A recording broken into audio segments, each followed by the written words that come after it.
Hello everyone, welcome everyone. Today we are going to start second topic of mathematics and statistics, 12th commerce, and this is our part 8 lecture. Up to part 7 lecture we have already completed about insurance. So in exercise 2.1 we just complete all the problems of insurance, and thereafter from today we are going to start annuity. तो exactly what is the meaning of annuity? annuity क्या है? तो बहुत simple words में कहा जाए तो annuity मतलब होता है मल्टीपल कैश फ्लो. तो annuity का मतलब होता है मल्टीपल कैश फ्लोज. ये मल्टीपल कैश फ्लोज कैसे होता है? बहुत सिंपल सी बात है. जैसे मान लिया जाए मुझे 4 वर्षों के बाद 1,20,000 रुपये चाहिए और 5% रेट ऑफ इंटरेस्ट है.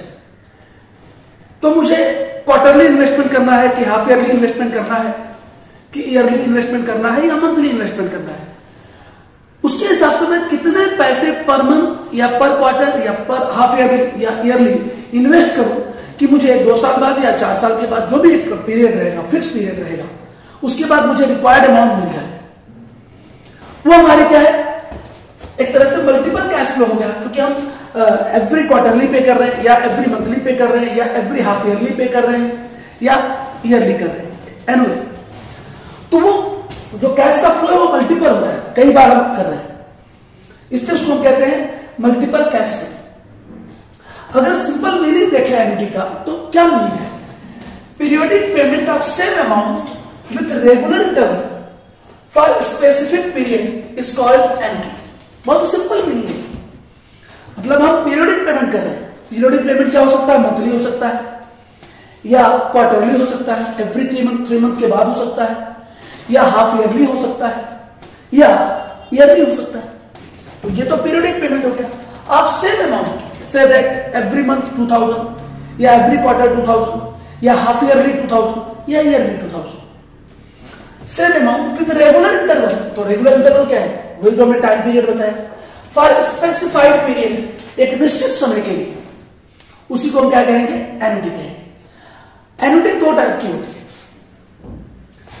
स्टूडेंट. एनुटी 2 टाइप की होती है, ऑर्डिनरी एनुटी और इमीडिएट एनुटी. ऑर्डिनरी एनुटी को हम इमीडिएट एनुटी भी कहते हैं, और दूसरा होता है एनुटी ड्यू. दोनों में बहुत बेसिक, बहुत सिंपल डिफरेंस है. जैसा कि मैंने बोर्ड पे पहले से लिखा हुआ है कि ऑर्डिनरी एनुटी और इमीडिएट एनुटी क्या होती है, दोनों का मतलब सेम है. और एनुटी ड्यू ये क्या होता है, और दोनों में डिफरेंस एग्जैक्टली क्या है? तो यहां पे लिखा हुआ देखिए, when the payment made at the end of each interval is called as immediate annuity. Immediate annuity के केस में पेमेंट हम करते हैं at the end of each interval, and annuity due के केस में where payment made at the beginning of each interval. फर्क देखिए केवल यहाँ पर at the end of each interval और यहाँ पर at the beginning of each interval. इसी से पता चल जाता है कि कौन सी ऑर्डिनरी एनुटी है और कौन सी एनुटी ड्यू है. जैसे फॉर एग्जाम्पल मुझे अगर ऑर्डिनरी एनुटी है या इमीडिएट एनुटी है, तो इमीडिएट एनुटी के अंदर हम क्या करेंगे? जैसे मान लिया जाए हमें अगर पेमेंट एवरी क्वार्टर करना है, तो पहले 0 पेमेंट, फिर 3 मंथ में एक पेमेंट, फिर 6 मंथ में एक पेमेंट, फिर 9th मंथ में एक पेमेंट और फिर 12th मंथ में एक पेमेंट. एवरी क्वार्टर पेमेंट में क्या हुआ? 3 मंथ क्वार्टरली, हाफ ईयरली, फिर 9 मंथ के बाद और 12 मंथ. तो एवरी 3 मंथ के बाद पेमेंट करना है. तो सपोज दैट अमाउंट हमें 6,000 पेमेंट करना है, तो ये देखो 6,000 यहां पर, 6,000 यहां पर, 6,000 यहां पर और 6,000 यहां पर. मतलब हमने साल में 4 इन्वेस्टमेंट किया. एक प्रकार का इन्वेस्टमेंट होता है, लेकिन जो हमें पेमेंट करना है वो एंड ऑफ ईच इंटरवल करना है, बिगिनिंग में नहीं करना है. तो मैंने हर 3 महीने में, 3 महीने के एंड में किया. मैंने शुरू में नहीं किया, फर्स्ट मंथ में पेमेंट नहीं किया. मैंने पेमेंट कब किया? 3rd क्वार्टरली, मतलब 3rd मंथ में, फिर 6 मंथ में, फिर 9 मंथ में, फिर 12 मंथ. यानी कि हर 3 महीने के बाद मैंने पेमेंट किया, लेकिन पीरियड एंड होने पर मैंने पेमेंट किया. ये होता है हमारा क्या है? Immediate annuity. लेकिन अगर यही केस एन्युटी ड्यू का होगा तो हम क्या करेंगे, पेमेंट क्या करेंगे at the beginning of each interval. तो जैसे यहां पर देखिए, तो यहां पर पहले ही पेमेंट हमारा हो गया 2000 रुपीज, 6000 रुपीज, फिर 3 मंथ पे हमारा क्या होगा, अगले 3 मंथ पे 6000 रुपीज, फिर अगले 3 मंथ पे हमारा क्या होगा 6000 रुपीज, और फिर अगले 3 मंथ पे हमारा 6000 रुपीज। इस तरह से होगा हमारा, मतलब पहला हो गया पेमेंट, फिर इस तरह से हमारा पेमेंट हो जाएगा एवरी 3 मंथ पर। तो इसे क्या कहते हैं, एन्युटी ड्यू कहते हैं। तो दोनों में बेसिक डिफरेंस है। नाउ अब हम डिस्कस करने वाले हैं फार्मूले को, और फार्मूले के बेस पर फिर हम आगे प्रॉब्लम में जाएंगे। सो नाउ हम डिस्कस करने वाले हैं एन्युटी इमीडिएट के फार्मूले को। तो फार्मूला फॉर इमीडिएट एन्युटी, तो फार्मूला बहुत सिंपल है, A equals to C upon I in large bracket, and फिर इसके बाद in small bracket, inside small bracket 1 plus I raise to n minus 1। अब यहां पर एक एक का मतलब क्या है मैं बताता हूं। सबसे पहले I stand for R upon 100। I interest के लिए, लेकिन उसको निकालने के लिए R अपॉन 100। जो परसेंटेज होता है, रेट ऑफ इंटरेस्ट होता है, वो परसेंटेज में होता है, और परसेंटेज को व्यक्त करते हैं अपॉन 100 से। तो I equals to R upon 100 हो गया। इसके बाद A stand for accumulated value. So where I equal R upon 100, इसके बाद A equal accumulated value. Accumulated value मतलब जैसे 4 इयर्स के बाद कितना अमाउंट मिलेगा, तो हो जाएगा एक्यूमुलेटेड वैल्यू। 5 इयर्स के बाद कितना अमाउंट होगा, 6 इयर्स के बाद कितना अमाउंट मिलेगा, तो ये हो जाएगा एक्यूमुलेटेड वैल्यू।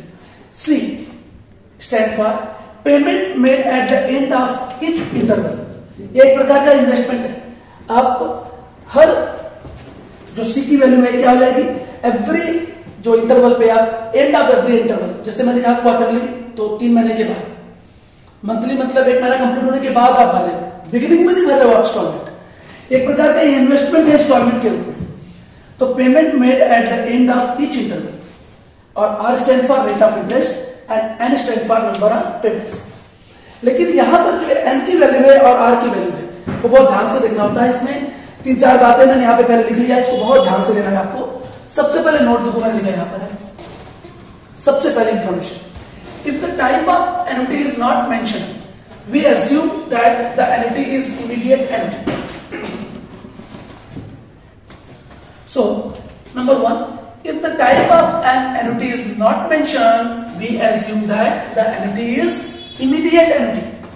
प्रॉब्लम आप रीड करें, प्रॉब्लम में कहीं नहीं लिखा रहेगा कि वो एन्युटी ड्यू का अमाउंट है या इमीडिएट एन्युटी है या ऑर्डिनरी एन्युटी है, कुछ भी मेंशन नहीं है। तो आपको समझना है वो इमीडिएट एन्युटी है या ऑर्डिनरी एन्युटी है, नंबर 1।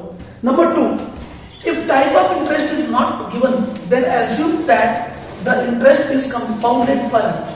तो हमें कंपाउंडेड इंटरेस्ट देना होगा, जो कि फार्मूले में यही रहेगा। तो ये तो नॉर्मल बात है, और ये तो रहेगा हर एक प्रॉब्लम में।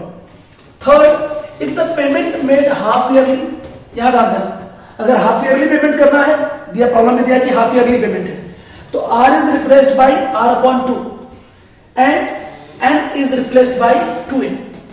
क्योंकि अगर हाफ ईयरली अगर आपको पेमेंट करना है तो 1 साल में 2 पेमेंट करना होगा, इसलिए N की वैल्यू को रिप्लेस करके 2N कर लेंगे। वो पहले सॉल्व कर लेंगे, 2N की वैल्यू क्या होगी बाद में यहाँ पे फार्मूला में 2N का वैल्यू डायरेक्ट रख देंगे। इसके बाद ये ध्यान रखना आएगा, सबसे इंपॉर्टेंट इंफॉर्मेशन है। Fourth, if payment are made quarterly, अगर पेमेंट क्वार्टरली होगा तो R is replaced by R upon 4। अगर क्वार्टरली होगा तो साल में कितना पेमेंट करना होगा, 4 पेमेंट। तो इसके लिए R रिप्लेस हो जाएगा R अपॉन 4 से, and N replace by 4N। तो ये N जो हो जाएगा उसकी वैल्यू 4N जाएगी, ये ध्यान रखिए। इसके बाद फिफ्थ है, if payment are made monthly, अगर मंथली पेमेंट करना होगा तो R is replaced by R upon 12 and N is replaced by 12। तो ये थर्ड, फोर्थ एंड ये फिफ्थ इंफॉर्मेशन बहुत अच्छी तरह ध्यान देना कि हम R को कब रिप्लेस करेंगे, हाफ ईयरली पेमेंट पे कैसे रिप्लेस करेंगे R को, और ये क्वार्टरली पेमेंट पर हम R को और N को कैसे रिप्लेस करेंगे, और अगर मंथली पेमेंट हुआ तो R को और N को हम कैसे रिप्लेस करेंगे। तो ये प्रॉब्लम करते वक्त इस फार्मूले का बहुत ज्यादा ध्यान दिया जाता है।